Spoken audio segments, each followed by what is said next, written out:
the pleasure to present to you Dr. Martin Luther King, Jr.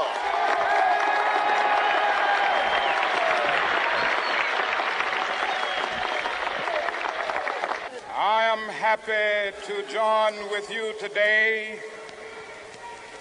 in what will go down in history as the greatest demonstration for freedom in the history of our nation.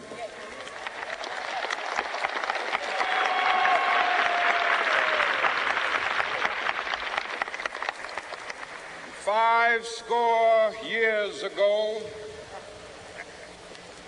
a great American in whose symbolic shadow we stand today signed the Emancipation Proclamation.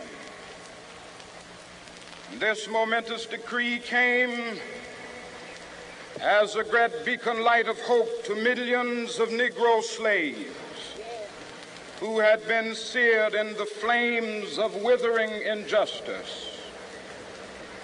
It came as a joyous daybreak to end the long night of their captivity. But 100 years later, the Negro still is not free. 100 years later, the life of the Negro is still sadly crippled by the manacles of segregation and the chains of discrimination.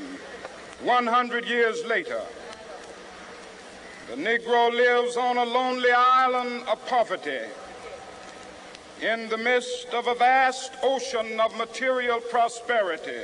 100 years later, the Negro is still languished in the corners of American society and finds himself in exile in his own land. And so we've come here today to dramatize a shameful condition. In a sense, we've come to our nation's capital to cash a check.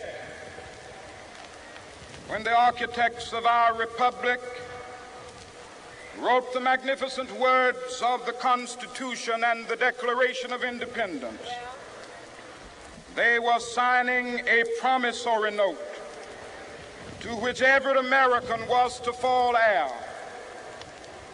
This note was a promise that all men, yes, black men as well as white men, would be guaranteed the unalienable rights of life, liberty, and the pursuit of happiness. It is obvious today that America has defaulted on this promissory note insofar as her citizens of color are concerned. Instead of honoring this sacred obligation, America has given the Negro people a bad check, a check which has come back marked insufficient funds.